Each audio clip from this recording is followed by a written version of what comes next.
మా ఆత్మ ప్రణామములు. బ్రహ్మర్షి పితామహ పత్రిజీ దంపతులకు నా ఆత్మ ప్రణామములు. బ్రహ్మర్షి వంశీ కిరణ్ కుమార్ మాస్టర్కి నా ఆత్మ ప్రణామములు. దంపతులకు నా ఆత్మ ప్రణామములు. ఇక్కడ గూగుల్ మీట్ లో ఉన్న మీ అందరికీ నా ఆత్మ ప్రణామములు మరియు కృతజ్ఞతలు మరియు ధన్యవాదాలు తెలుపుకుంటున్నానండి. Thank you so much for coming satsang. Thank you.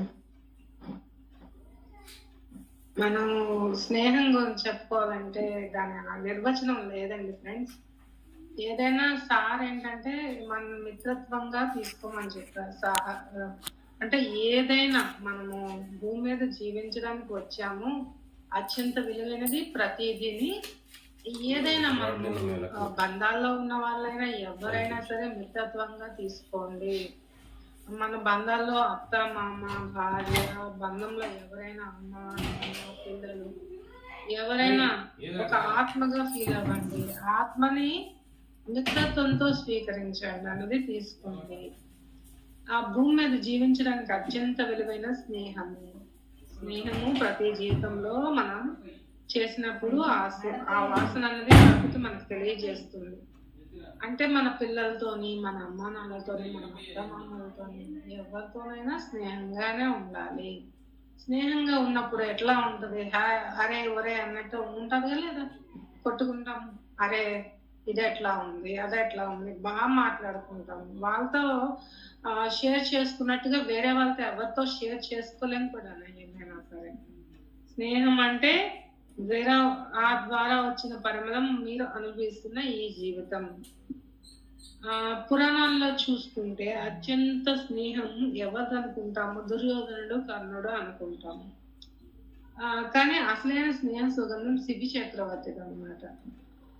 అంటే కర్ణుడు చనిపోయినప్పుడు కృష్ణుడు అడుగుతాడు, నువ్వు అధర్మం అని తెలిసినా కూడా ఎందుకు అటువైపు ఉన్నావు? స్నేహ ధర్మం అని చెబుతున్నావు అన్న కృష్ణ అని అడుగుతాడు అనమాట. ఎందుకు స్నేహ ధర్మం? నన్ను అవమానిస్తే, అందరిని అవమానిస్తే దుర్యోధను మాత్రం ఎందుకు స్నేహ ధర్మం ఉన్నదంట అక్కడ. చనిపోయినప్పుడు అడుగుతాడు కృష్ణుడు ఏమని, నీవు అధర్మం తెలిసిన అధర్మ వైపు, ఆ దుర్యోధనుడి వైపు ఎందుకు ఉన్నావు? ఎందుకు స్నేహ ధర్మం నన్ను అందరూ అవమానిస్తే అంటే ఆయన దుర్యోధనుడు కాపాడాడు. ఆ రాజ్యంలో హక్కును చేర్చుకున్నాడు, రాజ్యం ఇచ్చి హక్కును చేర్చుకున్నాడు. నా స్నేహితుడి గురించి నేను చేయాలి కదా అంటారు కదా. అతను వెనకబడ్డ కులాలకు చెందిన వాళ్ళే అయినా సరే నేను తక్కువగా చూడలేదు ఎప్పుడు. నీ తర్వాత ఎంత మందికి అవకాశం ఇచ్చాడు, నీకు మాత్రం అవకాశం ఇచ్చాడు. అంటే అర్జున్ జయించగల పవర్ ఎవరికి ఉంది? స్నేహంకి కాదు. అక్కడ అవకాశం చూసుకున్నాడు దుర్యోధనుడు. కానీ స్నేహ ధర్మం ఏమొచ్చి చూశాడు కర్ణుడు.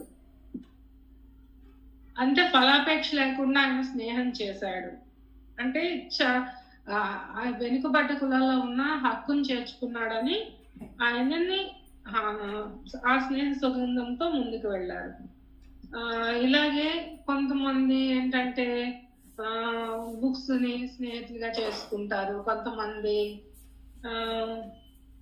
సినిమాస్ని స్నేహితులుగా చేసుకుంటారు, కొంతమంది స్తోత్రాలని స్నేహితులుగా చేసుకుంటారు, కొంతమంది పాటలుగా స్నేహితులుగా చేసుకుంటారు. అట్లా ప్రతి ఒక్కరు స్నేహితులుగా చేసుకుంటారు అన్నమాట. శిబి చక్రవర్తి గురించి చెప్పాలంటే ఆయన దగ్గరికి ఒక పావురం వస్తుంది, నన్ను కాపాడు మిత్రమా అని అంటుందన్నమాట. దాని తర్వాత ఒక గ్రద్ద వస్తుంది, ఆ గ్రద్ద పౌరాన్ని ఇమ్మంటది అనమాట. నా మిత్రుడు నేను దాన్ని ఇవ్వలేను అంటాడు అన్నమాట శిబి చక్రవర్తి. మరి నా భోజనం నేను పెడతాను, గింజలు వేస్తాను, నేను వెజ్ తింటాను, నాన్ వెజ్ కావాలి అంటుంది ఆ పావురం కావాలంటుంది గ్రద్ద.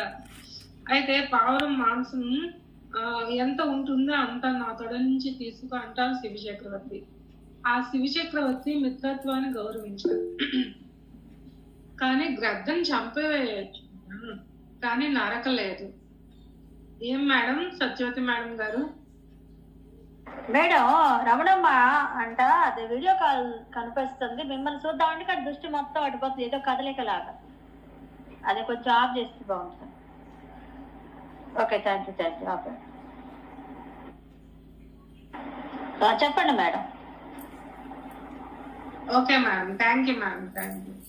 ఆ శిబి చక్రవర్తి మిత్రత్వాన్ని గౌరవించాడు, కానీ గద్దను చంపేయచ్చు కదా, కానీ నరకలేదు. ఎందుకంటే గద్దతో ఆ మిత్రత్వంలో గద్దతో కూడా ఆ మిత్రత్వంలోనే ఉన్నాడు. అయితే తలను కూడా కట్ చేసి ఇవ్వలేము కదా, అక్కడ బుద్ధితో ఆలోచించాడు. అంటే తొడలో ఉన్న మాంసం అయితే పెరుగుతుంది కదా అని ఆ తొడలో ఉన్న మాంసాన్ని అయితే ఇస్తానన్నాడు. చూడండి, ఇప్పుడు మనకి ఆపరేషన్స్ చేసినప్పుడు బైపాస్ చేసినప్పుడు తొడ నుంచి నరం తీసుకొని అట్లా తీస్తారు కదా, అక్కడ వేస్తారు కదా, అట్లాగే ఇది తొడ పెరుగుతుంది అనేసి ఆయన అక్కడి నుంచి తీసి ఇస్తాడు అనమాట. తను శత్రువు మిత్రుడితో కూడా స్నేహం చేశాడు శిబి చక్రవర్తి. అంటే గద్దతోని పావురంతోని సేమ్ గానే స్నేహం చేశారు. కృష్ణుడు ద్రౌపదికి ఏమని సఖి అని సంబోధిస్తుంది. సఖి అంటే స్నేహితుడు, సఖీభావం అంటే స్నేహభావం. అక్కడ మనం ఏది ఆలోచించకుండా స్నేహభావంగా ఆలోచించినప్పుడు ఏమీ అనిపించదు అనమాట. నేను అనుభవించిన స్నేహ సుగంధం అంటే ఇప్పుడు ఫ్రెండ్స్ నాకు ఎగ్జాంపుల్ గా చెప్పాలంటే ఫస్ట్ నేను వచ్చిందే క్లాస్ గురించి స్నేహభావం సార్. ఆ స్నేహభావంతోనే నేను ఫస్ట్ చూసిన కాన్సెప్ట్ స్నేహభావం. ఆ స్నేహభావంతోనే నాకు స్టార్ట్ అయింది అనమాట. స్టార్ట్ అయింది నా ఆధ్యాత్మిక ప్రయాణం 2009 లో చేసినా సరే ఫాస్ట్ గా ఉండేది. అంటే అందరూ స్మార్ట్ గా ఉంటారు. ఇప్పుడు తల్లికి ఒక బిడ్డ స్మార్ట్ గా అనిపించవచ్చు, ఒక బిడ్డ కొంచెం మంద బుద్ధితోని కొంచెం తెలిసి తెలియక అట్లా ఉండవచ్చు. నేను అట్లాంటి క్యారెక్టర్. అంటే నాకు స్మార్ట్నెస్ అన్నది తెలియదు. అంటే ఇది చదివితేనే ఇది వస్తుంది అన్నది తెలియదు. కాకపోతే 10th వరకు నేను కొంచెం మంచి మార్కులతో తెచ్చుకున్నాను. ఇంత నుంచి నాది కొంచెం గ్రహచారం బాగాలేదు, ఎలాలో బీఈడీ చేసేసాను. అయితే కానీ కొంతమంది ఏంటంటే ఆ స్మార్ట్నెస్ నే చూస్తారు. ఇప్పుడు లైక్ ఇప్పుడు ఇంత ఆధ్యాత్మిక ప్రపంచంలో కూడా ఎవరు ఫస్ట్ స్మార్ట్నెస్ నే చూస్తారు, ఎవరు వెనక బెంచి వాళ్ళని చూడరు. ఒక్క గురువు మాత్రమే గమనించగలరు వెనక బెంచిలో ఉన్న వీళ్ళు టాలెంటెడా కాదా అన్నది ఒక గురువు మాత్రమే గమనించగలడు. అతను ఆయన తట్టి లేపుతాడు. అట్లా నాకేంటంటే వీళ్ళందరూ ఏంటో పరుగులు తీస్తా ఉంటారు. మెల్లిగా నేర్చుకోవచ్చు కదా, నేర్చుకుంది ఏదైనా మెల్లిగా నేర్చుకోవచ్చు కదా నా ఉద్దేశంలో ఉండేదాన్ని ఎప్పుడు. అలాగే నేను స్మార్ట్ గా ఉన్న వాళ్ళు అంటే నాకు వచ్చిన ముందు గురువు కూడా స్మార్ట్ గా బాగా మాట్లాడేవారు. ఆమెలా మాట్లాడాలని ఇన్స్పిరేషన్ తీసుకున్నా. అయినా సరే వంశీ సార్ చెప్పిన పాఠాలు గాని వంశీ సార్ చెప్పిన ప్రతిదీ కూడా నాకు మనసుకు హత్తుకునేటట్టు, అది నా గురించి చెప్తున్నట్టు, నేను ఫాలో అవుతున్నట్టు అనిపించేది అనమాట. అందుకని నేను అట్లా ఫాలో అవుతూ ఉండేదాన్ని. ఎక్కువగా తన వీడియోస్ తనవే ఎక్కువగా ఫాలో అవుతూ ఉండేదాన్ని. అంటే ఫాస్ట్ గా ఉన్న వాళ్ళకైనా జీవితం ఉంటుంది అన్న క్వశ్చన్ తో స్టార్ట్ అయింది నా జీవితం. అంటే స్మార్ట్ గా ఉన్న వ్యక్తులతోనే మాట్లాడతారా, ఫాస్ట్ గా ఉన్న వాళ్ళతోనే ఉంటారా అన్నది. అంటే చూడండి, ఇప్పుడు 10 మంది స్టూడెంట్ లో ఒక్కరు ముందుకు ఉండొచ్చు, 9 మంది వెనక ఉండొచ్చు. కానీ నేను ఎప్పుడు వెనక గురించి ఎప్పుడు ఆలోచించేదాన్ని, ముందు గురించి ఆలోచించేదాన్ని కాదు. ఎందుకు వాళ్ళు ఆ స్మార్ట్నెస్, ఆ కంపారిజన్ అంటే దాని పోలికలు అనుకుంటాం. ఆ కంపారిజన్ తో ఎక్కువగా నేను ఆ చెడ్డ గుణంతో ఫస్ట్ నేను మిత్రత్వం చేశానండి. ఆ మిత్రత్వం చేసి ఓహో ఇది చెడ్డ గుణము, ఓకే ఈ స్మార్ట్నెస్ లేకపోయినా సరే మనం ఆధ్యాత్మిక ప్రయాణంలో ముందుకు వెళ్ళాలి. మనం గురువు చెప్పింది ఆచరించి వెళ్ళినప్పుడు మనం ఆధ్యాత్మిక ప్రయాణంలో ముందుకు వెళ్తాము అన్నది నాకు తెలిసినప్పుడు ఓహో నేను వెళ్ళగలని మెల్లమెల్లగా అడుగులు వేసుకుంటూ వచ్చాను. తర్వాత పిఎంసి మెడిటేషన్ వేవ్ లో తగిలింది. హైదరాబాద్ లో కొన్ని క్లాసెస్ వినేదాన్ని. 2009 లోనే నేను విన్నాను ఎక్కువ క్లాసెస్ అన్ని. 2009 లో 41 మాస్టర్స్ వి పెట్టారు. అప్పుడే మా చుట్టుపక్కల మొత్తం వాళ్ళ పిఎంసి వాళ్ళే ఉండేవాళ్ళు. ఈవెన్ రమాదేవి మేడం గారు, వీర్ సార్, బాలకృష్ణ సారు, తటవర్తి వీరరాఘవరావు గారి క్లాసులు అందరూ విన్నాను. అయినా అప్పుడు నాకు అంతగా ఉంటే థియరీ లాగా ఉంది, అంటే ఆనాపానసతి అంటే థియరీ అన్నట్టు ఉండేది. కానీ నాకు అంతగా ఇది ఎక్కేది కాదు. అంటే నేను ఇంకేంటంటే నా లోపల ఇంకా అరిషడ్ వర్గాల్లోని ఆ కంపారిజన్ లోని వాటిలోనే ఎక్కువ ఉండేదాన్ని అన్నమాట. అందువల్ల నాకు ఎక్కేది కాదు. తర్వాత ఆచరణ చేసిన తర్వాత అలా మానేశాను. మా పాప కడుపులో ఉన్నప్పుడు చేశాను, తర్వాత మానేశాను, ఎక్కువగా చేయలేదు నేనైతే. ఆ 21 తర్వాత వంశీ సార్ దైవిక శక్తుల ధ్యానంతో 7 రోజులు అయిపోయి యూట్యూబ్ లో. అప్పటికే ఇంకా 33 రోజులు చేశాను. కర్మవిపాక ధ్యానం చేసినప్పుడు నా లోపల నుంచి పాముల్లాగా పడిపోయేవి. అసలు పాముల్లా పడిపోయేవి, చిన్న చిన్న పాములాగా. అసలు ఆ కర్మవిపాక ధ్యానం చేసినప్పుడు కూడా నేను ఆ గంట కూర్చోలేకపోయాను. ఆ మేడం గారు ఎప్పుడు అదే మ్యూజిక్ పెట్టేవారు. ఇదేంటి మేడం గారు ఎప్పుడు ఇదే మ్యూజిక్ పెడతారు, నాకు ఆ మ్యూజిక్ పడేది కాదు.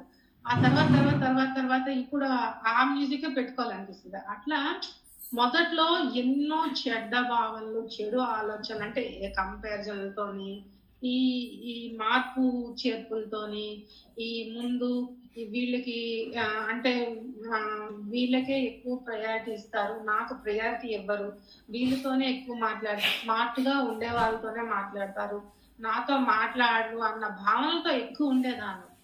ఆ భావనలతో ఉండనప్పుడు నాకు అలా వచ్చేసేది అనమాట. తర్వాత ప్రాబ్లమ్స్ తో సఫర్ అయ్యేదాన్ని, ఎక్కువ ప్రాబ్లమ్స్ తో నేను కూడా సఫర్ అయ్యాను, చాలా ప్రాబ్లమ్స్ తో సఫర్ అయ్యేదాన్ని. తర్వాత ఆ నా ఆలోచనలే నేనే ఆకర్షిస్తున్నాను అని నేను తెలుసుకున్నాకంటే ఇంట్లో వచ్చే తగువులు గాని ఏది గాని నేనే గబుక్కుని జారిపోయేది. కానీ నేను అలా అనుకునేదాన్ని కాదు, నేను మాట్లాడాలి అని అనుకునేదాన్ని కాదు, గబుక్కుని వచ్చేసేదన్నమాట నాకు. ఆ తర్వాత మళ్ళీ రియలైజేషన్ అయ్యేదాన్ని, అన్ని తర్వాత రియలైజేషన్ వచ్చేదాన్ని నేనే ఎక్కువగా.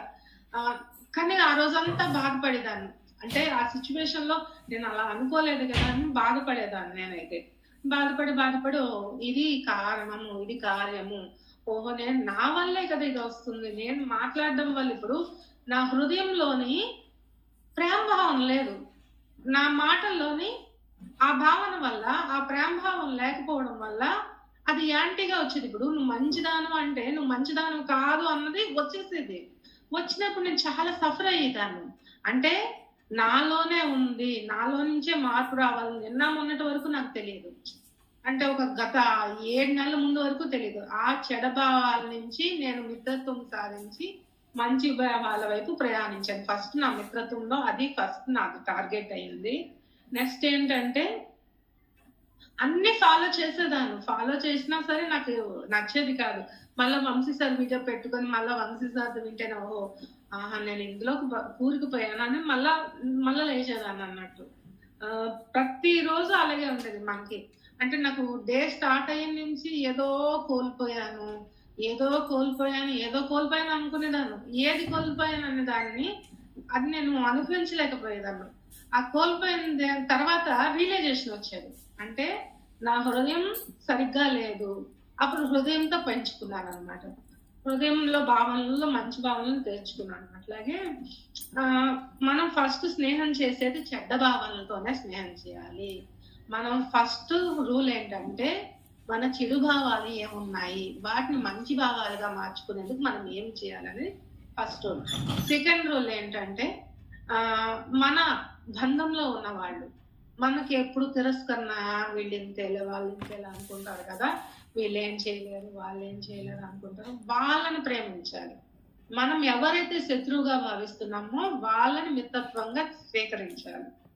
ఆ మిత్రత్వ భావంలో ఉన్నప్పుడే మనము ఓహో ఆమె ఆత్మస్వరూపమే, నేను ఆత్మస్వరూపమే, ఆమె దివ్యజ్ఞానం తీసుకోవడానికి వచ్చింది, నేను దివ్యజ్ఞానం తీసుకోవడానికి వచ్చింది, ఆమె స్థితి అంతే నా స్థితి ఇంతే, నేను నా ఆత్మ ప్రయాణంలో పెంచుకోవడానికి నేను ఏం చేయాలి అన్నది మెల్లమెల్లగా ఒక 5 పాయింట్లు తెలుసుకుందాం ఫ్రెండ్స్. ఈ 5 పాయింట్లు ఏంటంటే వంశీ సార్ క్లాస్ ఇది, కానీ నేను నేర్చుకున్న దాంతో కంపారిజన్ చేసుకుంటూ చెప్తుంటాను. ఇది ఫస్ట్ నేను చూసిన వీడియో ఇది సార్ అయితే జీవితం ఒక ఈశ్వర ప్రసాదం, సంపాదించే మార్గము, అది స్వీకరించాలి. ఈశ్వర ప్రసాదం మంది, ఇది ఈశ్వర ప్రసాదం. అరిషడ్ వర్గాలైనా కష్ట సుఖాలైనా కూడా ఈశ్వర ప్రసాదంగానే స్వీకరించాలి. అనారోగ్యం నుండైనా ఆరోగ్యం వచ్చే ప్రసాదకరము మార్గాలు వెతుక్కోవాలి. ఇప్పుడు అరిషడ్ వర్గాల నుంచి మంచిది, మంచి లక్షణాలకి మనం నేర్చుకోవాలి. కష్టం నుంచి సుఖాలకి మార్గాలు వెతుక్కోవాలి. అనారోగ్యం నుండి నేను అనారోగ్యం ఎందుకు పొందుతున్నాను అని ఆరోగ్యం వచ్చే ప్రసాదకరమైన మార్గాలను నిరంతరం వెతుక్కుంటూ మనము ఆ జీవితాన్ని ఒక ఈశ్వర ప్రసాదంగా స్వీకరించుతూ ఉండాలి. దానికి కావాల్సిన ఏంటి? మనకి ఆత్మకు కావాల్సిందేంటి? ధ్యానం, కృతజ్ఞత, తపన, అంగీకార తత్వంతో ఉండాలి. మనం వాటిని ఏ రోజుకు ఆ రోజు టాబ్లెట్ మనం ఇంజెక్షన్ చేసుకుంటూ ఉండాలి. ఇది నాకు ఈ టాబ్లెట్ కావాలి, ఈ తపన అనే టాబ్లెట్ కావాలి, వేసేసుకోవడమే. మళ్ళీ అంగీకారం ఇంజెక్షన్ ఇచ్చుకోవడమే. ఎప్పుడు అంగీకారం ఇంజెక్షన్ లాగా ఇచ్చుకోవడమే. అట్లా కృతజ్ఞత దానికి ఏంటి? ఒక సప్లిమెంట్ లో తీసుకోవాలి. కృతజ్ఞత అనేది ఒక సప్లిమెంట్ లో తీసుకోవాలి. అది ప్రసాదంగా స్వీకరిస్తూ ఉండాలి. ఇవి ఒక టాబ్లెట్, ఒక ఇంజెక్షన్, ఒక ప్రసాదంగా స్వీకరిస్తూ ఉంటేనే నిరంతరం మనము జీవితాన్ని ఈశ్వర ప్రసాదంగా సిద్ధించుకోగలుగుతాము. జీవితం ఒక అందమైనది, అద్భుతమైనది, ఆనందించడానికి మనసులో ఎన్నో నకారాత్మక ఆలోచనలు ఉంటాయి. అంటే ఎన్నో ఇవి సరిగైనవా, సరికానివా, ఇది ఏంటి, నిరంతరం మదనమే. అంటే ఒక క్షీరసాగర మదనంలో మనం చిలుకుతున్నప్పుడు మొదట హాలాహలం వస్తుంది. ఎట్లా వస్తుందో మనం నిరంతరం వాటిని చిలుకుతూనే ఉండాలి. ఆ చిలుకుతున్నప్పుడు ఆ అమృతం వచ్చినంత వరకు మనం స్వీకరిస్తూనే ఉండాలి. హాలాహలమైనా ఏదైనా స్వీకరిస్తూనే ఉండాలి. హాలాహలం అంటే నకారాత్మక ఆలోచన నుంచి సకారాత్మక ఆలోచన వైపు వెళ్ళడం అన్నమాట. ఆ మనస్సును ఎప్పుడు మలినం అయిపోతూనే ఉంటది. నిరంతరం ప్రేరణ పొందాలి. ఓ, ఈ దేవుడి వల్ల నేను ప్రేరణ పొందాను, ఈ దేవుడి వల్ల నేను దైవత్వంతో కనెక్ట్ అయ్యాను, ఈ దివ్యాత్మైన మనుషులను నేను పొందాను. నేను అరుణ మేడం గారికి ప్రతిదీ అడుగుతా ఉంటాను ఫ్రెండ్స్. ఎందుకంటే నాకైతే గబుక్కుని ఫోన్ లో దొరికేది అరుణ మేడమే. పక్కన ఒక 2 రోజులు ఏదైనా ఒక డౌట్ వచ్చిందంటే 2 రోజులు స్విచ్ ఆఫ్ చేసేస్తా ఫోన్. మీకు అందరికి తెలియని విషయం ఏంటంటే నేను స్విచ్ ఆఫ్ ఎక్కువ చేస్తాను. స్విచ్ ఆఫ్ చేసేసి నా గురించి ఫస్ట్ నేను ఆలోచిస్తాను. అసలు ఇది ఎందుకు వచ్చింది, దీనికి కారణం ఏంటని 2 రోజులు ఆలోచిస్తాను. నాకు ఇంకా అప్పటికి దొరకపోయింది అనుకో, అరుణ మేడంకి ఒక క్వశ్చన్ వేస్తా, ఏదో దానికి సంబంధించిన క్వశ్చన్ వేస్తాను. ఆవిడ తోచింది చెప్తుంది. నేను ఆవిడ కనెక్ట్ అయిపోయాను అనమాట. అంటే తెల్లవారు మంగళేశ్వరి మేడం గారు చెప్పారు కదా, ఆ మేడం గారు కనెక్ట్ అయిపోయాను అంటే కొంతమంది కనెక్ట్ అయిపోతాం ఆల్రెడీ. ఎందుకంటే ధ్యానంలోకి వచ్చాక వీళ్ళ ద్వారా మనకు సమాధానం వస్తుంది. వీళ్ళతోనే మాట్లాడితేనే మన స్వంతను పొందుతాము. వీళ్ళతో మాట్లాడితే మనకి ఆ క్వశ్చన్ యొక్క ఆన్సర్ తెలుస్తుంది అన్నది మనకు ఈజీగా తెలిసిపోతుంది అన్నమాట. ఈజీగా తెలిసిపోయినప్పుడు ఇప్పుడు మీ అమ్మగారితోనే మీరు ఎట్లా చెప్తారు అంటే అంత విడమర్చి చెప్పేదాన్ని అనమాట. విడమర్చి ఇట్లా ఉండేది, ఇలా ఉంది, దీనికి ఏంటి రెమెడీ, అసలు ఏంటి, దీనికి కారణం ఏంటి అని ఆవిడతో డిస్కషన్ చేసేదాన్ని. ప్రతిసారి డిస్కషన్ చేసి నా వాస్తవికతకు నేనే కారణం అనేది నేను తెలుసుకున్నాను. ఆ ఆత్మసత్యం నాకు తెలిసినప్పుడు నా ఆత్మకు ఆనందంగా అనేక మార్గాలు కనపడేవి. ఆ మార్గాలను వెతుక్కుంటూ ఎన్నో కళలు వచ్చేవి. ఆ కళల ద్వారా కొన్ని తృప్తి చెందేదాన్ని, కొన్ని ఆన్సర్లు వెతుక్కునేదాన్ని, కొన్ని ఆన్సర్ల ద్వారా ఒక్కొక్కసారి నేను మాట్లాడను. అంటే మౌనంలోకి వెళ్ళిపోతాను. నాకు అర్థం కానిది అనుకోండి, నేను మౌనంలోకి వెళ్ళిపోతాను. అప్పుడు నేను ఆ మౌనాన్ని ఆస్వాదిస్తాను. మేడం మౌనంగా ఉంటే మీకు ఎలా ఫ్రెండ్స్ అంటే మీకు ఎలా అవుతుంది, ఎట్లా ఉంటుంది అంటే దాని గురించి నిరంతరం ఆలోచిస్తూ ఉంటాను అనమాట. నేను ఆ మౌనంలోకి వెళ్ళిపోతాను అనమాట. వేరే ఏమి ఉండదు. అవకాశం గబగబా పని చేసేస్తాను, కొంచెం ధ్యానం చేస్తాను, మళ్ళీ ఆలోచనలకు వెళ్ళిపోతే ఇది ఎందుకు వచ్చింది, ఇది ఏంటి, దీని కారణం ఏంటి అని కనుక్కుంటూ ఆనందం మార్గాలు వెతుక్కుంటూ ఉంటాను. అంటే జీవితం ఒక ఆనందంగా జీవించడానికి ఎన్నో మార్గాలు ఉంటాయి ఫ్రెండ్స్. అది మనము వెతుక్కుంటూ వెతుక్కుంటూ వెతుక్కుంటూ వెళ్తే ఆనందం అనేది మనకు సిద్ధిస్తుంది. 3వ పాయింట్, జీవితం ఒక నాటకం ఆడండి. మన బంధాలైన భార్య, భర్త, అత్త, మామ, కోడలు, కొడుకు ఎవరైనా మనం గత జన్మల్లో వెళ్ళిన వాళ్ళమే. గత జన్మల్లో వీళ్ళందరినీ ఏరి కోరి నాకు ఈ అత్తే కావాలి, నాకు ఈ భర్తే కావాలి. మీరు ఎన్ని చెప్పండి, దీనికి 100% 200% అందరికీ చెప్తున్నా, మనం ఏరి కోరి తెచ్చుకున్న బంధాలు. వాళ్ళని కోల్పోయామంటే ఏదో ఒకటి నేర్చుకోవడానికి తెచ్చుకున్నాం అన్నమాట. అది మనం ఎరుకుతో గమనించుకోవాలి. ఏరి కోరి ఎన్నో సమస్యలు ఉంటాయి. అంటే నాకు ఇది మేడం, నాకు ఆయన వల్ల నేను సుఖం పొందలేకపోయాను, ఆయన వల్ల నేను ఇది పొందలేకపోయాను అంటే అది కావాలనే తెచ్చుకున్నాం. దాని నుంచి పాఠాలు నేర్చుకోవాలనే తెచ్చుకున్నాం. అంటే ఆ పాఠం నేర్చుకోవడానికే వచ్చాము అన్నది మనం గుర్తు పెట్టుకోవాలి. వాళ్ళ వల్ల మనం సమస్యల్లో ఉంటే అది నేర్చుకోలేము. ఆ సమస్య అనేది మానేసి ఆ సమస్య గురించి ఆలోచిస్తూ ఉంటాం. అంటే ఒక తల్లి తన బిడ్డలు కష్టం లేకుండా ఎలా పెంచుతుందో, తండ్రి చేతితో ఎలా ఉంటాడో, అట్లా మనం కూడా ప్రతిదాన్ని మనమే తల్లి అవ్వాలి, మనమే తండ్రి అవ్వాలి. ఆ టైంలో వాళ్ళని కష్ట సుఖాల్లో ఒకే విధంగా పెంచి పెద్ద చేస్తాం కదా. ఇప్పుడు మన పిల్లల్ని కష్ట సుఖాల్లో ఒకే విధంగా పెంచి పెద్ద చేస్తాం. అలాగే మనం కూడా పెద్ద చేసినప్పుడు సుఖం వాళ్ళని కోరుకుంటాం. ఆ సుఖం కూడా మనకొద్దు. వాళ్ళని పెంచామా అంతవరకే, వాళ్ళకి సరైన నీడ్స్ ఇచ్చామా అంతవరకే. అంటే ఎక్స్పెక్టేషన్ లేకుండా పెంచడం నేర్చుకోవాలి. ఏదైనా ఎక్స్పెక్టేషన్ పెంచడం లేకుండా నేర్చుకోవాలి. వాళ్ళ పిల్లల్ని కంటాం అయితే మనకు కోరుతుంది, వారిని దొరికినప్పుడు బాధకు గురవుతామా లేదా? ఇప్పుడు ఎక్స్పెక్టేషన్ పెట్టుకున్నాం, నా కొడుకు చూస్తాడు, నా కోడలు చూస్తుంది, నా కోడలు బాగా చూస్తుంది అనుకున్నప్పుడు ఎక్స్పెక్టేషన్ పెట్టుకుంటామా లేదా? ఆ ఎక్స్పెక్టేషన్ వల్లే మనం బాధకు గురవుతాం. మెయిన్ ఎక్స్పెక్టేషన్ తీసేస్తే ఏమీ ఉండదు అన్నమాట. కాకపోతే మేడం మరి ఇంత పెంచాము, మనం తల్లిదండ్రులకి ఇచ్చాము కదా, మనం ఇప్పుడు ఎక్స్పెక్టేషన్ కోరకపోతే ఎట్లా మేడం అనుకోవచ్చు. దానివల్ల అసలు సగం బాధకు గురవుతాం. అందుకని ఆ ఎక్స్పెక్టేషన్ తీసేవాలి. రూల్స్ ఉండాలని కోరుకోకూడదు. వాళ్ళకి రూల్స్ తగ్గట్టు మారాలి వాళ్ళ జీవితాన్ని. ఇప్పుడు నా పిల్లలకి నాకు జనరేషన్ గ్యాప్ వచ్చింది. ఎందుకంటే వీళ్ళు ఇప్పుడు 2000 తర్వాత పుట్టిన పిల్లలు జెన్ ఆల్ఫా జెన్జీ జనరేషన్స్ అన్నమాట. వీళ్ళకి ఏంటంటే మనం చెప్పింది వాళ్ళకి అర్థం కాదు. వాళ్ళకి ఆల్రెడీ యూనివర్స్ నుంచి చాలా లాంగ్వేజెస్ చాలా ఇది వచ్చింది, కాకపోతే మనకు అర్థం కాదు. మనం ఏంటంటే ఈ పాత లోకంలో మన అమ్మా నాన్న చెప్పింది ఇప్పుడు మనం పిల్లలు చెప్పాలి, వాళ్ళ పిల్లలు మనం చెప్పినట్టే వినాలి. ఆ ఇదిలో ఉండిపోతాం అన్నమాట. ఆ ఇదిలో ఉండిపోవడం వల్ల వాళ్ళకి అది తెలుసు. వాళ్ళు మనకన్నా స్మార్ట్ జనరేషన్ వాళ్ళకి అన్నీ తెలుసు. కాకపోతే వాళ్ళు తెలియనట్టు ఉంటారు. అది ఒకటి గుర్తు పెట్టుకొని మనకు తెలిసింది చెప్పాలి. ఆ టైంకి ఇది కారణం ఇలా ఉంటది, ఫ్యూచర్ ఇలా ఉంటది, నువ్వు చదవకపోతే ఇలా ఉంటది, నువ్వు చదివితే ఇలా ఉంటదని చెప్పాలి అంతవరకే. కానీ వాళ్ళతో ఎక్స్పెక్టేషన్ పెట్టకూడదు, వాళ్ళకి ఇది చేయకూడదు. ఇప్పుడు మనం ఎంత దూరంగా ఉంటే అంత ధ్యానానికి దగ్గర అవుతాం. అలా అని వైరాగ్యంలోకి వెళ్ళకూడదు. ఏ సాధనని వైరాగ్యం, డిప్రెషన్ లోకి వెళ్ళకూడదు. డిప్రెషన్ లోకి వెళ్ళకుండా మూలాల్లో ఏమున్నాయి, నా మూలాల్లో ఏమున్నాయి, నేనే అడ్డంకులు తొలగించుకోవాలి.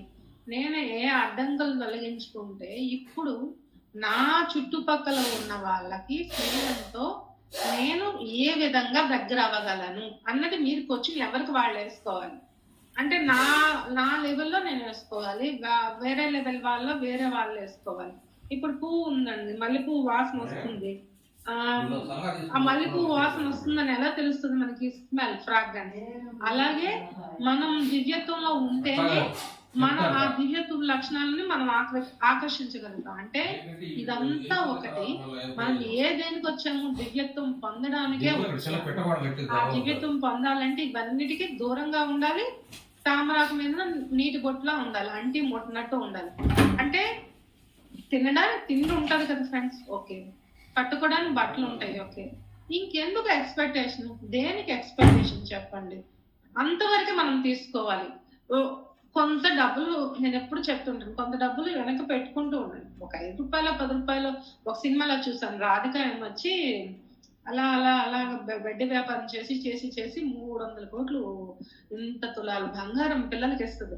అంటే అంత ఇవ్వక్కర్లేదు మనం. మన గురించి మనం ఏదో ఒకటి ఉంచుకుంటే చాలు. అంటే ఆ టైంకి ఉపయోగపడేందుకు మాస్టర్స్ మనకి ఇస్తూ ఉంటారు. మనం ఏం చేయక్కర్లే. మనం చేయాల్సింది ఒక ధ్యానమే. ఆ ధ్యానం శ్వాస మీద ధ్యాసనే. తెల్లవారి మల్లేశ్వరమ్మ చెప్పినట్టు శ్వాసే స్నేహితుడు, శ్వాసే గురువు, శ్వాసే అంతన. శ్వాస లేనిది ఏమీ లేదు. మనకు కొన్ని జన్మల నుండి శ్వాసే గురువు ఉన్నది, శ్వాసే స్నేహితుడిగా ఉన్నాడు.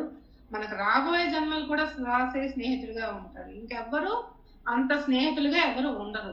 వీళ్ళందరూ వచ్చే పోయే వాళ్ళు మనం నేర్చుకోవడానికి, మన జ్ఞానం పెంచుకోవడానికి, మన ఆత్మ ఉన్నతలు, మన అషడ్ వర్గాల్లో పడిపోకుండా ఉండడానికి మనం తెచ్చుకున్న ఈ బంధాలు. మనం స్నేహభావంతో వాటిని అంగీకరిస్తూ పోతూ ఉండాలన్నమాట. అప్పుడే మనం బ్రహ్మానందం పొందుతాము. ఇక్కడ ఏజ్ ఒకటి గుర్తు పెట్టుకోండి ఫ్రెండ్స్.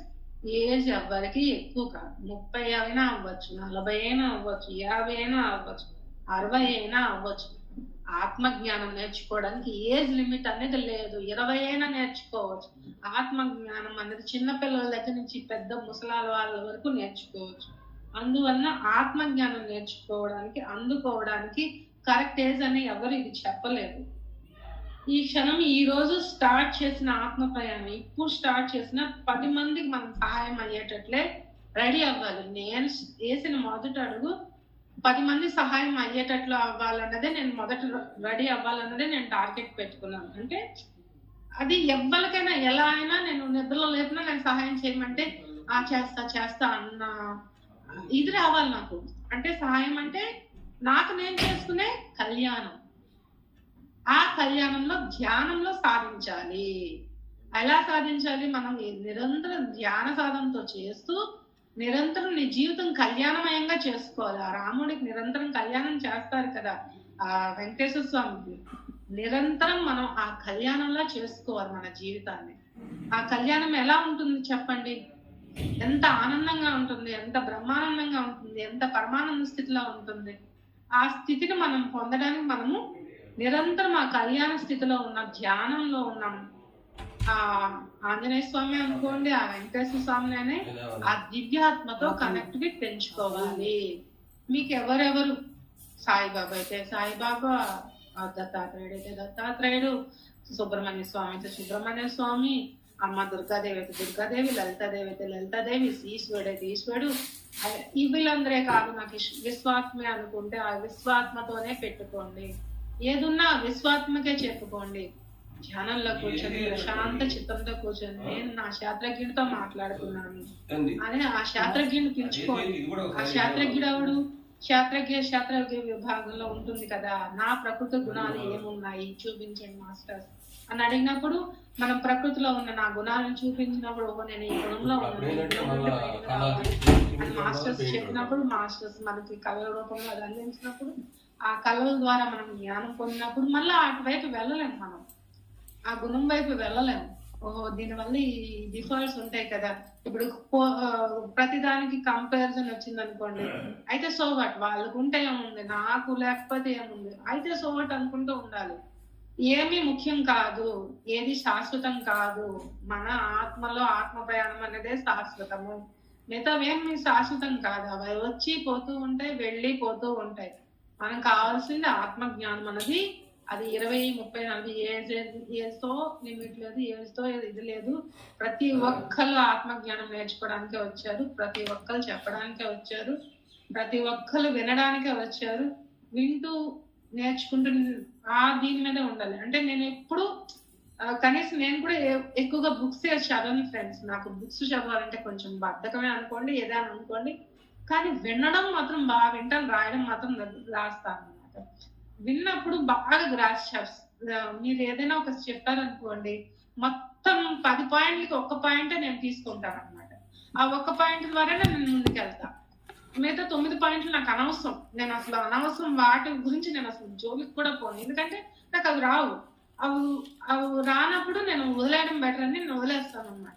నేను వచ్చిందే పట్టుకుంటూ ఆ 9 పాయింట్లు వదిలేస్తా, 1 పాయింట్ పట్టుకుంటా. ఆ ఒక పాయింట్ తోనే ముందుకెళ్తా. ఇట్ల వరకు ఆ ఒక పాయింట్ తోనే ముందుకు వచ్చా. మీకు నచ్చిన వాళ్ళు ఉన్నారనుకోండి, వాళ్ళని కొంతసేపు డిలీట్ చేయండి. అంటే వాళ్ళతో ప్రేమగా ఉండండి. అంటే ఇప్పుడు మనకు ఇప్పుడు నచ్చిన వాళ్ళే ఉండాలని లేదు, నచ్చని వాళ్ళు కూడా ఉంటారు జీవితంలో. అందరూ ఉంటారు కదా, నచ్చిన వాళ్ళు ఉంటారు. ఇప్పుడు స్వీట్ ఉంటది, హాట్ ఉంటది, పులుపుగాళ్ళు ఉంటారు, తీపిగాళ్ళు ఉంటారు, చేదుగాళ్ళు ఉంటారు, అవరగాళ్ళు ఉంటారు.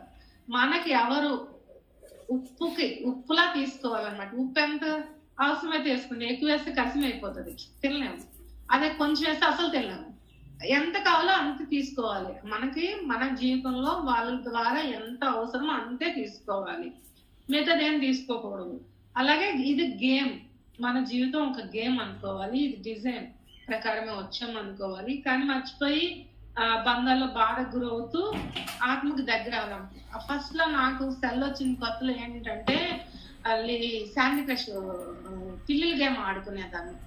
ఆ పిల్లల గేమ్ ఆడుకొని 3 వరకు ఆడుకునేదాన్ని. 3 వరకు ఆడుకొని తెల్లవారి 5 గంటలు లేచి మళ్ళీ బాక్స్ లో ఉండాల్సి వచ్చింది. అమ్మ ఏంటి, కొన్ని రోజులు అయితే నీరసం అయిపోయింది ఫ్రెండ్స్. తర్వాత వదిలేసాను.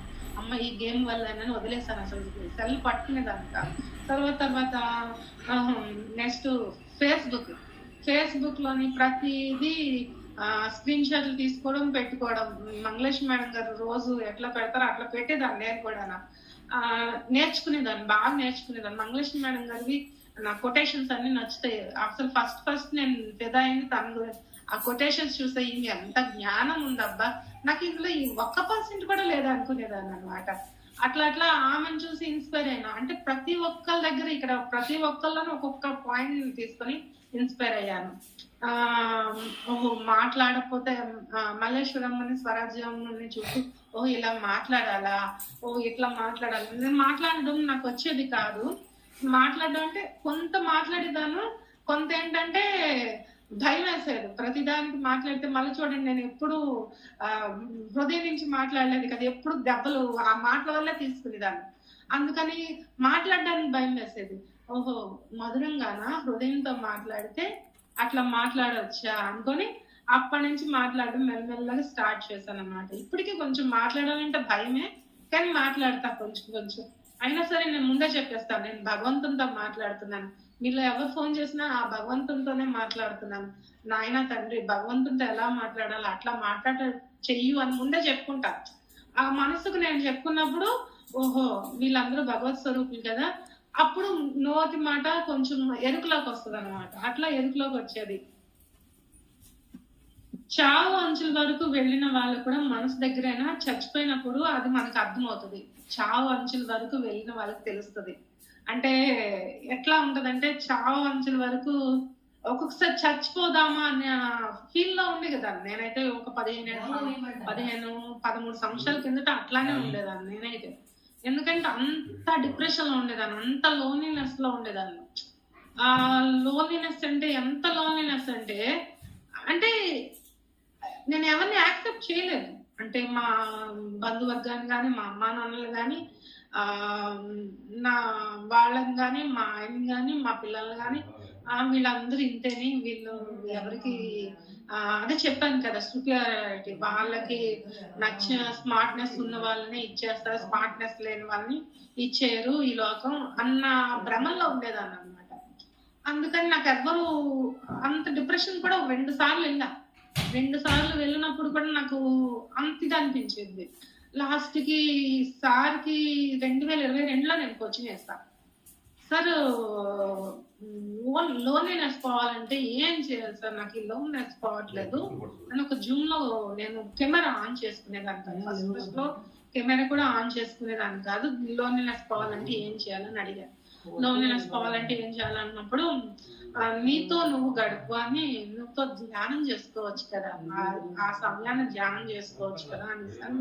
అంటేను సమయంలో ధ్యానంలో గడపాలా అనుకుంటూ అప్పటి నుంచి చిన్నగా స్టార్ట్ చేశా. 10 నిమిషాల ధ్యానం, 15 నిమిషాల ధ్యానం అట్లా స్టార్ట్ చేశాను.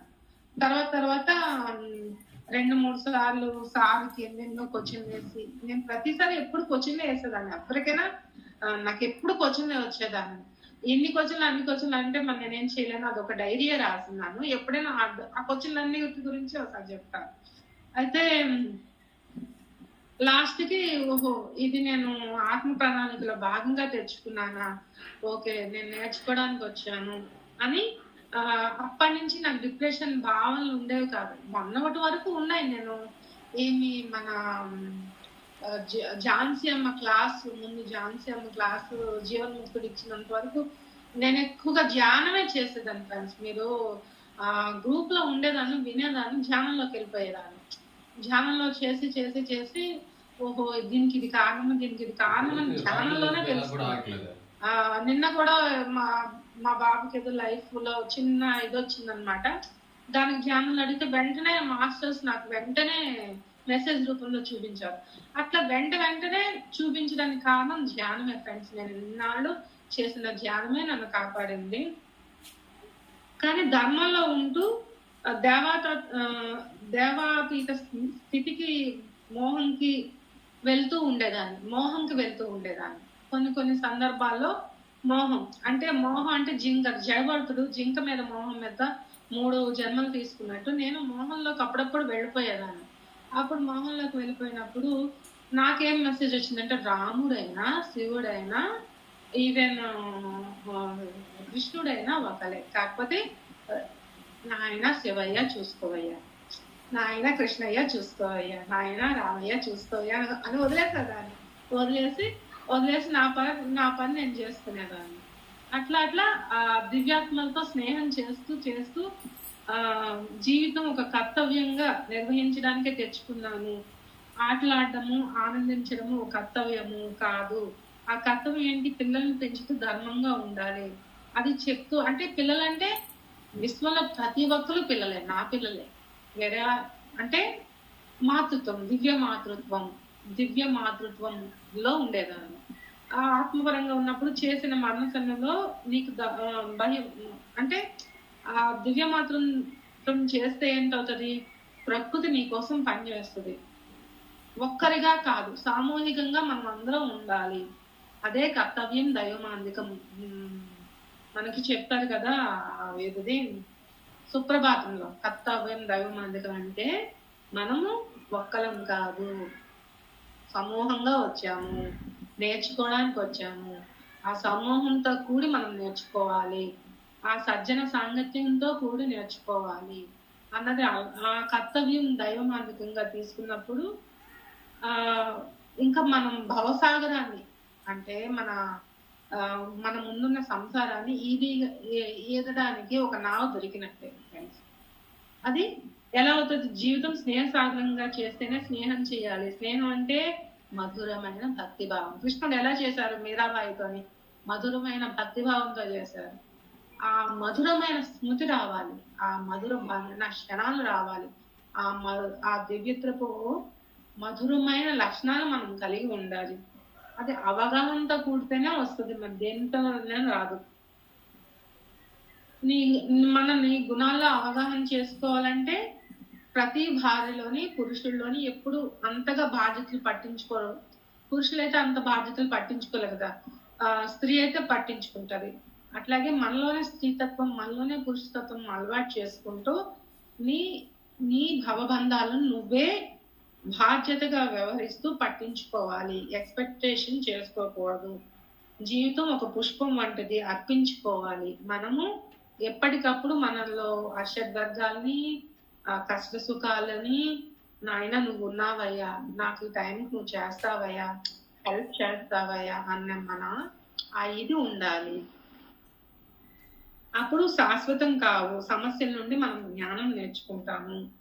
ఏవి శాశ్వతం కాదు అన్నది ఆ గురువుతో, నీలో ఉన్న గురువుతో స్నేహం చేయాలి. నీలో ఉన్న గురువు యొక్క స్నేహం చేసినప్పుడు నీ జీవాత్మక శక్తులను వికసింప చేసుకొని నువ్వు శ్వాస అనే గురువుకు, శ్వాస అనే స్నేహితుడికి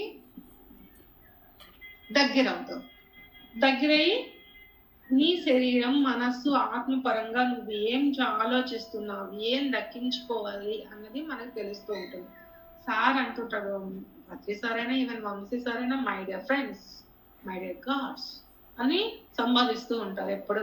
అదొక్కటి మీరు ఎప్పుడు ఎక్కం గుర్తుపెట్టుకుంటే ఇది my dear friends, my dear God's అనేది గుర్తుపెట్టుకోవాలి. అట్లా ఎందుకు సంబోధించే వాళ్ళు అనేది మీకు కూడా ఇప్పుడు చెప్తున్నాను. ఎందుకంటే అందరూ మై డియర్ ఫ్రెండ్స్, ఇక్కడ ఉన్న వాళ్ళందరూ నా ఫ్రెండ్స్, ఇక్కడ ఉన్న వాళ్ళందరూ నా భగత్ స్వరూపులే. అందరిలోనే సమాన జ్ఞానం ఉంది. ఎవరు ఎక్కువ కాదు, ఎవరు తక్కువ కాదు. నేను నేర్చుకోవడానికి వచ్చాను. ప్రతి వర్డ్ నాకు తెలిస్తే నా ఆతోనే స్టార్ట్ చేస్తాను, ఈ తెలిస్తే ఈతోనే స్టార్ట్ చేస్తాను, ఈ తెలిస్తే ఈతోనే స్టార్ట్ చేస్తాను అని మనం ప్రతిదానికి విశ్వం ఇచ్చిన వర్కులకి ఏజ్తో సంబంధం లేదు. నా ఏజ్ చిన్నది పెద్దది లేదు, తపన ఉండాలి. మల్లేశ్వరమ్మ, స్వరాజ్యమ్మ మనకి మంచి ఇన్స్పిరేషన్. ఎందుకంటే వాళ్ళు అంత ఏజ్ లో కూడా అంత బాగా మాట్లాడుతున్నారు, అంత చేస్తున్నారంటే వాళ్ళు నిజంగా హ్యాట్స్ ఆఫ్. నాకైతే వాళ్ళు మాట్లాడతారు, వాళ్ళ మాటలు మధుర వాక్కుల్లా ఉంటాయి. అట్లాగే మన అర్ణం మేడం గారైనా అసలు కనపడరు, మౌనంతోనే అన్ని సాధించేస్తారు, మౌనంతోనే అన్ని స్టార్ట్ చేసేస్తారు. ఆవిడ మౌనంతో నేను సగం నేర్చుకున్నానేమో, ఇంకా సగం నేర్చుకోవడానికి మీ అందరూ తోడొచ్చారు నాకు. ప్రపంచ విషయాలు దేనికి ఏవి అడ్డు రావు.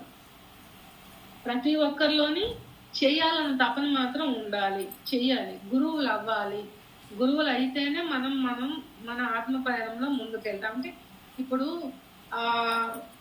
చూడండి, ఎల్కేజీ స్టూడెంట్ గా ఈ చెప్తాము, కొంచెం అయ్యాక సెంటెన్స్ చెప్తాము, తర్వాత అదే ఈ వర్డ్స్ సెంటెన్స్ అవన్నీ చెప్తాం కదా, ఒక్కొక్కటిగా నేర్చుకున్నాం కదా మనం కూడా. అట్లా నేర్చుకున్నప్పుడు మనం ఇంకోళ్ళకి చెప్పామనుకోండి, అది ఇంకా డబుల్ అవుతుంది అనమాట.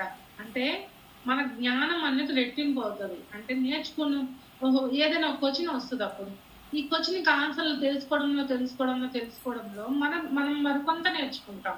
ఆ ప్రబోధాలు వింటూ ఉన్నప్పుడు మన ఆత్మలో బ్యాలెన్స్ వస్తుంది. మన ఆత్మలో బ్యాలెన్స్ వచ్చినప్పుడు ఇప్పుడు ప్రెసెంట్ లైఫ్ లో బ్యాలెన్స్ వస్తుంది. అంటే ఇప్పుడు మన ఇంట్లో ఎలా ట్యాకిల్ చేయాలి, మన భర్తని, మన అత్తని, మన మామని, మన బంధాల్లోని బంధుత్వాన్ని, మనం చిన్న పిల్లల్ని ఎలా ట్యాకిల్ చేయాలి, పెద్ద పిల్లల్ని ఎలా ట్యాకిల్ చేయాలి, అట్లా ఆ ట్యాకిలిజం వస్తుంది అన్నమాట. మనము ఎక్కువగా చెప్పినప్పుడే నేర్చుకుంటాం అన్నమాట. మామూలుగా మనం వింటూ పోతే అది సముద్రంలో ఏంటంటారు కెరటంలోకి వెళ్ళిపోతూ ఉంటది. మళ్ళీ మనకి వెనక్కి రావాలి కదా, జ్ఞానం అనేది వెనక్కి రావాలి. ఆ కెరటం వెనక్కి వచ్చినట్టు మనం కూడా ఆ జ్ఞానం నేర్చుకోవాలి. అప్పుడు మనం చెప్పినప్పుడే మనకు అది వస్తుంది అన్నమాట, చెప్పనప్పుడు మనకి రాదు. అప్పుడే అవసరమైన జ్ఞానాన్ని తీసుకుంటాం, అనవసర జ్ఞానాన్ని వదిలిపెట్టేస్తాం, అనవసర ప్రాపంచిక లక్షణాలన్నీ వదిలిపెట్టేస్తాం. నేను ఆత్మనే, నా ముందు ఉన్న వాళ్ళందరూ ఆత్మలా ఫీల్ అవుతూ ఉండాలి. నేను ఆ జన్మలో చేశాను కాబట్టి ఇప్పుడు ఈ జన్మలో చేస్తున్నాను, అంతే. ఇది ఫిక్స్ అయిపోవాలి. మనం ఎప్పుడైనా అప్పుడు చేశాం కాబట్టి ఇప్పుడు మనం ఇది తెచ్చుకున్నాం ఈ కర్మని. దాన్ని జ్ఞానంతో నేర్చుకోవచ్చు, జ్ఞానంగా మలుచుకొని నేర్చుకోవచ్చు, స్నేహంగా మలుచుకొని నేర్చుకోవాలి. దాంతో కూడా స్నేహం చెయ్యాలి. స్నేహం చేస్తేనే మనం ముందుకెళ్తాం. గురువులు అనేక మార్గాలు చూపించారు. మీకు ఎవరికి ఏ మార్గం నచ్చితే అదే నేర్చుకోండి.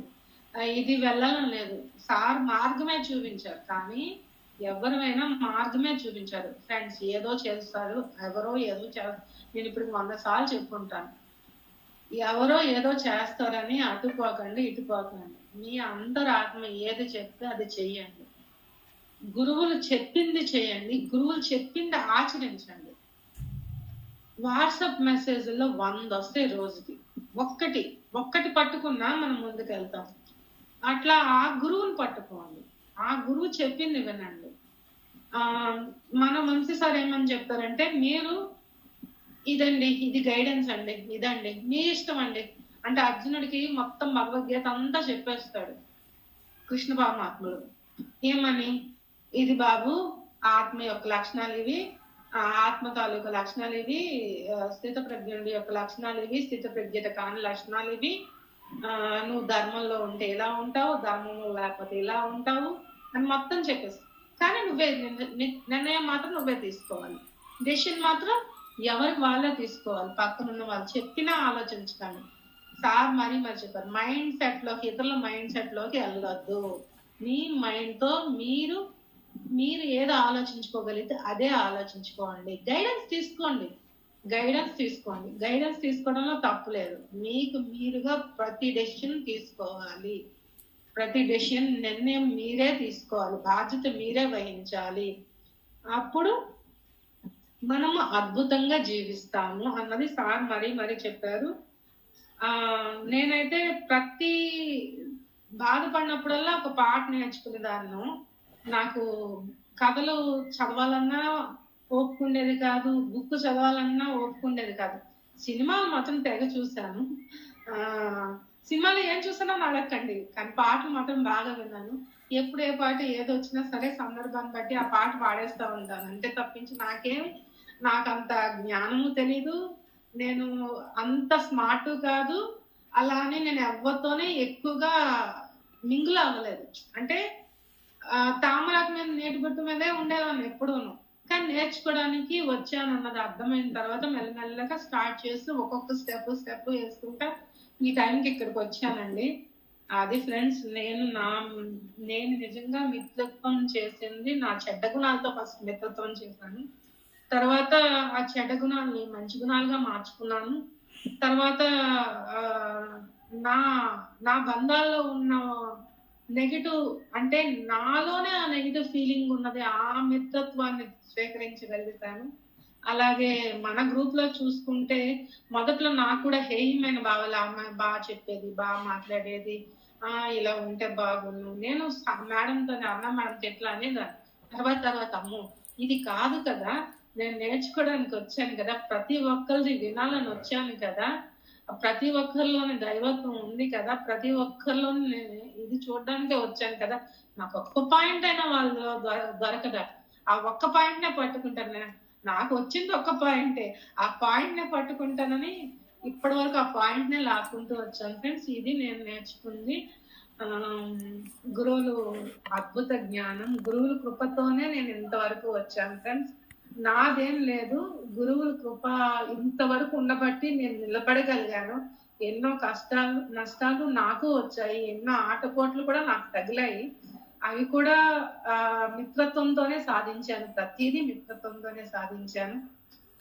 ఇది ఫ్రెండ్స్, నా యొక్క మిత్రత్వంలో దివ్యత్వం పొందాను, అసలైన మిత్రత్వం పొందాను ఇప్పుడే. ఇంకా ఆ మిత్రత్వాన్ని నిలబెట్టుకుంటూ మనము ముందుకు వెళ్ళాలి. 10 మందికి ఈ మిత్రత్వం అనేది అందాలన్న కాన్సెప్ట్ నాది. Thank you friends, thank you so much, thank you అండి.